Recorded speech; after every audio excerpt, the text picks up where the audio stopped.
What's going on, guys? Welcome to another episode review for Higurashi When They Cry GOU. This is episode 21, and with me, as always, I have Blue Spade.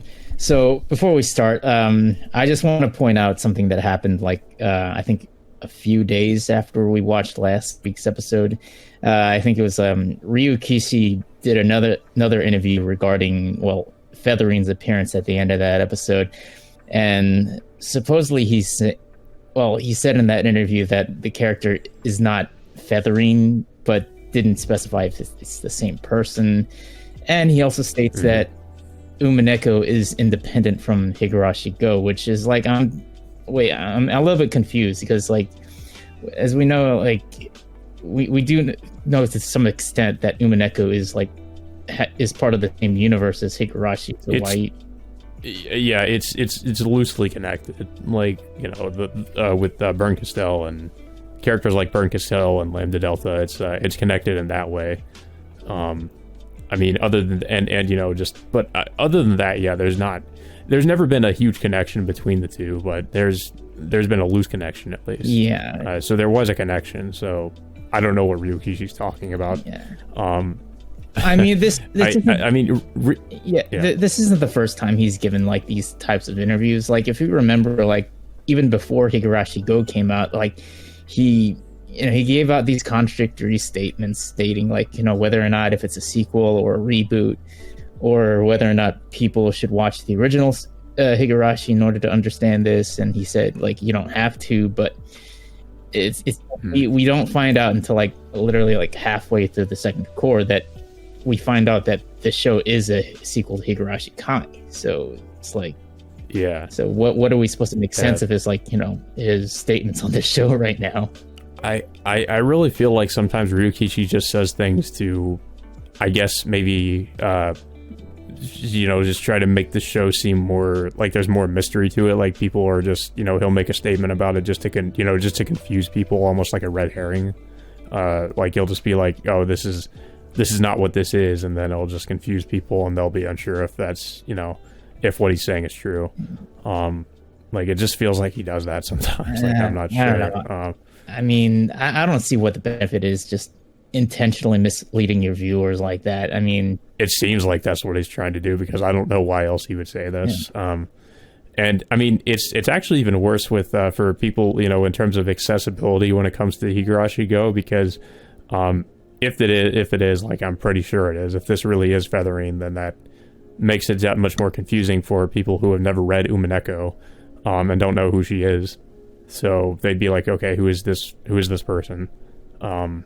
I mean, I'm guessing people, anime onlys, can assume what she might be, that she's a witch, but, you know, they won't know who she, like, her backstory or anything like that. Yeah, so, I mean, the one thing I do want to point out is the opening has been updated just a bit, just to update Feathering in there, because like throughout the entire series we keep seeing the same opening, but we keep seeing like this shadowy silhouette at one part of the opening, like with this large, you know, this wide, you know, grim smile on their face, and we find out that it is Feathering, you know, in that picture.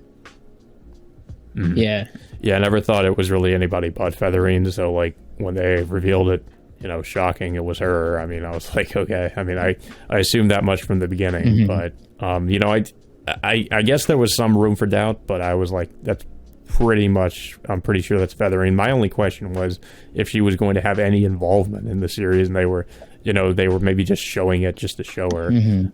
But, you know, at least she actually does seem to play a role in Higurashi GOU. Yeah, and it seemed like the opening itself is starting to be a little bit more relevant based on, like, I don't know if you've read, you read the lyrics, the actual lyrics of the song. Yeah, because a lot of what was said in that song makes a lot more sense. It's like from Sadako's perspective of like about the good times, but, you know, that she wants to go back and, you know, to, you know, where it first began and stuff. And it's like, and with pretty much all the visuals that we keep seeing, like, you know, with Rika running through the fields and running toward the the Oyashiro's shrine, it starts making a lot more sense up to that point. Yeah, the lyrics have always kind of been like the lyrics to each of these openings and endings have always had some clues in them. Yeah, well, So you can like look at those and assume some things. yeah. So well, anyway, so we do pick up where the last episode left off, and of course, Sadako is of course in this dimensional plane after touching. I guess. Well, I don't know if it's like Hanyu's horn or if it's Feathering's horn, but could be one. But we see like, well, I will assuming this is Feathering. Like she says, like it's like it's good to finally see you again. She calls Sadako by a different name, which I'm not familiar with. Like I don't know if like I'm not either actually. I don't like. Apparently, I guess Feathering believes that Sadako is somebody else. And it also seems to imply that they have met before, but Sadako has no memory of it because Sadako says this is the first time I've ever seen you. So I'm not exactly sure what's going on. Like there seems to be some sort of mystery with Sadako and Feathering, where maybe they've had some prior interaction that Sadako is just not remembering. It's a little bit weird. Yeah, I don't know what's going on with that. Yeah, I mean, I don't know, but overall, like, Feathering realizes that Sadako desperately wishes for something, to change in her life, and she is willing to grant it by giving her the exact same looping abilities that Rika has. Just saying like you can just go back to a certain point in time, but the only way for you to do that is to die. And this, of course, shocks Sadako, saying like, and of course, like she's a bit bewildered of like of what this kind of power is. And then, of course, Feathering eventually sends her back to what was it, June 10th of 1983 again. And Sadako initially surprised about this, like seeing herself in her younger body again, and and thinking that this is either some really bad dream or something like that, or she doesn't know which is the dream, either like the one she's living in or the time she spent in St. Lucia Academy was the dream. And of course she sees Rika again, like, well, of course Rika has no memory of what just happened, I mean, for obvious reasons, but then of course, like she goes up and hugs Rika, saying everything she experienced was a bad dream. Then pretty much following this, it follows like the ending of Higurashi Kai, and then we go back to the point where Rika asks Sadako to go shopping for books to go study for St. Lucia Academy, and that of course is where Sadako like wants to try to change history at this point by trying to talk Rika down from like going to St. Lucia Academy, but of course Rika is still determined to go to that school, and of course she's willing to go study for it, but of course Sadako like once again just tries so hard to change, try to prevent like Rika from studying, like to go to take the entrance exams. But of course, like like I said, Rika's still determined to go there.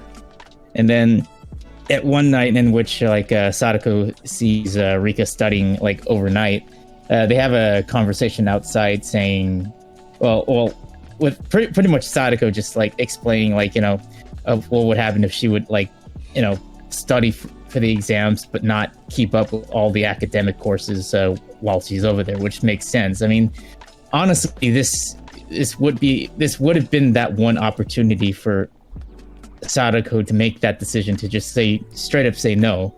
You can just like have Rika just go to St. Lucie Academy, but but have Sadako just live her own life in Hinamazawa or whatever she wants to do, because it's obvious like she was not happy with even going to St. Lucie Academy with Rika. Right. Yeah, like, I mean, Sadako tries multiple things to just kind of have make everything have a different outcome. But, not too long after this conversation happens, they flash forward to the two of them at St. Lucia Academy again, and we see that Rika is once again surrounded by all the other girls, and she's, having tea with all of them. Yeah. Meanwhile, Sadako is, like, standing outside, it really looks like she has, like, I don't know if I'd say she has the syndrome, but she really acts like she does. Just the way she acts and the faces she makes. I don't think it's the syndrome. I think it's just I don't know. I think during that conversation, like Rika tells her that, like, no matter what happens, like, you can work hard and I'll always be there to support you, no matter what. Mm-hmm. And of course, once they fast forward back in St. Lucie Academy, like, Sadako, like, just keeps seeing, like, Rika, like, having tea with her new friends, and she just sees that as a personal betrayal to her, saying, of Rika breaking her promise that they'll support each other no matter what. But it doesn't seem like, pretty much, like, not just this timeline, but the last timeline is, was no different. Yeah, pretty much nothing has changed. So Sadako's obviously upset about this. And you can just see, based on her facial expressions, that she's pretty much, I would say at this point, sort of gone off the deep end. And the next time, they cut to the next day, Rika, once again, it's pretty much that same scene we saw in the last episode where the two of them, like, Rika is walking into the school and Sadako is already there to greet her, and she's like, Sadako tries to talk with her, and the other girls are like, pretty much like, how dare you approach her, essentially. But Sadako, like, tries to, it seems at first like she's trying to, like, clear the air with Rika and, like, have a heart-to-heart or something, and she comes up and hugs her. But not too long after she does this, you see, like, her facial expression starts to change. And at first, I genuinely actually, I know this is my mistake, because I should not do this with anything Ryukishi 7 does, but I genuinely believe that Sadako meant it, but of course, that wasn't what she was trying to do. She snaps her fingers, and right after she did this, I knew, right, the chandelier trap. But I didn't think it was going to be like the whole chandelier that fell down on both of them, because then the whole chandelier just falls down on the two of them, and just creates this splash of blood that just covers everybody around them with blood. That's pretty much where this episode ends. So it seems like Sadako. I'm kind of wondering how this works too, because is Sadako going to go through? Is each time she goes through a loop, is she going to go back to the successful loop where they, like what happened at the end of Higurashi Kai? I mean, or are they going to go back to these other loops like they've been doing at the beginning of the series? I mean, obviously they're gonna end up going back to the original loops, but I don't understand why. I feel like I think Sadako, like, it could be that they went to the loop that was the one successful loop, but like, here's what I think happened. They went to the loop that was the one successful loop, but Sadako sabotaged things by somehow, and we don't know how yet, but somehow getting the vials that contain the Hinamizawa syndrome and injecting people with them, and that caused things to go, like, to turn in a bad direction, essentially, is what I think is possible, like, could have happened. But I'm not really sure. I don't know. It's just like, maybe she goes back to Feathering again to convince her to go all the way back to the original time loops prior to the Higurashi Kai ending loop. But yeah, it's, I mean, she's had that one opportunity just to change the outcome that she wanted, because it's clear, like, obviously she didn't want to be in that school in the first place. I mean, she it was not hard to just go up and straight up, go up to Rika and say, no, I'm not going to St. Lucie Academy with you. You can do with you whatever you want. I'm gonna, do whatever, I want to do with my own life. Yeah, but people bring up that Sadako, it seems like in Higurashi Go, they emphasize that Sadako was, like, seemed to have some kind of, like, codependency on Rika, where she she could not let her go. She did not want to be separated from her, which is really, like, I never really got that impression from the original series. Like, I felt that they were good friends, but I didn't really get the impression that Sadako was just like, that she really just like needed Rika in her life and she couldn't stand to like be away from her. Maybe, I mean, I guess we could assume that could have been the case because of what we know of Burn Castell and Lambda Delta and their relationship, because their relationship is pretty much kind of like that. So maybe that's where, you know, Ryokishi is trying to go with it, where he's, you know, just trying to make it seem like they're very close, and Sadako just can't stand to be away from Rika, so she's just willing to do basically whatever it takes to, you know, be with her regardless of what happens. So I don't know, because it seems like that's the direction it's going. But I kind of wonder like what the overall theme of this is going to be, like, because as we know, like with the theme of the original series, it was like you've got to trust your friends and believe in your friends, essentially. And with this, like, I'm wondering if it's going to be something like sometimes you need to let your friends go or something. Something like that. I'm not exactly sure. It's likely. It seems like that's where it's going. It just seemed, like I said, it just seemed like, you know, Sadako had that one opportunity just to change the outcome of what she wanted, but it's just for whatever reason she just couldn't. But, you know, she just still lived through that. I'm guessing anyway. Yeah, and it seems like this is the beginning of her using just more extreme methods to prevent Rika from going to this school and like moving on with her own life. She's just going to continue to go through these loops and, you know, kind of like I just can continuously kill Rika over and over. I don't know, because it also just doesn't make any sense, because it's like, I mean, if you really cared about your friend, why would you continue to make her life miserable? You know, literally just for your own sake. It's just, I mean, it's really just the completely selfish reason. And I mean, I'm just kind of surprised that at no point did Sadako realize, like, I'm pretty much just torturing my friend endlessly just for my own desires. So that's what makes it hard for me to believe that she's the one who's like, this is all just Sadako's doing. And she just wanted, you know, she doesn't care that Rika's just continually suffering, going through all these loops again and again. But maybe she did, because, well, I guess you could say, you know, as we know, Sadako does not realize that Rika loops. So maybe that could, I don't know, I guess you could use that argument. Like, Sadako doesn't realize Rika's a looper, so she doesn't really feel as much guilt about Rika continuously dying, because she doesn't know that Rika is going to just remember everything that happened. And, well, you know, I mean, it's clear that, you know, she eventually finds out, well, after what happened before this arc started. So it's, I mean, we'll have to see what happens, but it seems like the next episode is, well, it's called The Village Destroying Chapter, Part 5. So unless they're going to continue on with that from that point of the story, instead of like going back to the moment at the end of that, what was it, that cat deceiving chapter? So I don't know if they're gonna. Yeah. I mean, they probably. I guess they're really just saving that for like the very end. Yeah, I mean, I think it's like what, episode 21. We only have like 3 episodes left. We don't have that much longer. Yeah, I mean, unless the remaining episodes are going to be called the Village Destroying Chapters, which might end up being the longest arc of the anime.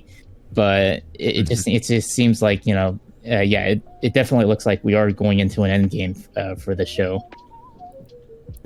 Yeah, we should also point out that we finally get to see the ending visuals, and I can actually understand why they held off on showing the ending visuals until now, because it does spoil what happens at the end of this episode with the chandelier. Yeah, it pretty much shows off the timeline of events, like of Rika and Sadako's life, like before they went to St. Lucia Academy, meeting their friends, and then of course they go to that school, and then eventually, like, you know, you see the image of the chandelier falling on them, then both of them just immediately get transported to that dimensional plane from before, and we don't really get to see what happens after that. I mean, I could assume this is something that's going to happen in the next episode. Maybe Sadako will find out that Rika's a looper at that point. But something, I don't know, something might happen that might end up, changing that, because Rika doesn't really, by the time we find out Rika at the beginning of the Higurashi GOU, she doesn't even remember what's been going on since then. I mean, she still remembers her time at St. Lucia Academy, but she doesn't know the exact situation of how we got there. Yeah. Yeah, but I don't have too much else to say about this episode. It was decent. I felt like, kind of like with the last episode, I felt like some things could have actually been cut down a little bit. Like them kind of going over the same events that we saw actually, and, you know, like the last episode and the episode before that. You know, obviously there's some changes, but, like, I felt like some of these scenes could have been cut down a little bit. It felt like, you know, kind of pointless to kind of sort of go over these things again. Because, you know, obviously we know what's going to happen. But, you know, other than that, I thought it was fine. Like with the last episode too, I would say my favorite parts are just the beginning and the end, honestly. The beginning because, you know, we actually get to see more Featherine. I was a little bit disappointed that she didn't actually say who she was. Yeah, I guess maybe she's holding off on doing that. I don't know. Or maybe or maybe they're just gonna deliberately just, you know, not even say her name at all. It's just, you know, just to affirm the fact that that Ryukishi's stating that, you know, that this is not Featherine or something like that. Just I suppose it's possible it somehow couldn't be. Like maybe it's somebody else disguising themselves as Featherine. I don't know, but I feel like it is. I could be wrong. I'm totally open to me being wrong, but I don't know who else it could be. Mm-hmm. So yeah, but I don't really have much else to say about it. I don't know if you have anything else to say. No, I thought this was a decent way to, you know, to move the plot along. I mean, it's definitely like, you know, moving towards high gear now, like considering what just happened at the end of the episode. Yeah, but yeah, so that being said, I'm really curious as to what might happen next week, because, I mean, I was excited for this week's episode, and I was kind of hoping we'd get more of Featherine, but we just didn't really get too much, unfortunately. So we could get more in the next episode, but yeah, looking forward to that. But yeah, that all being said, until next Thursday, we will see you all next time.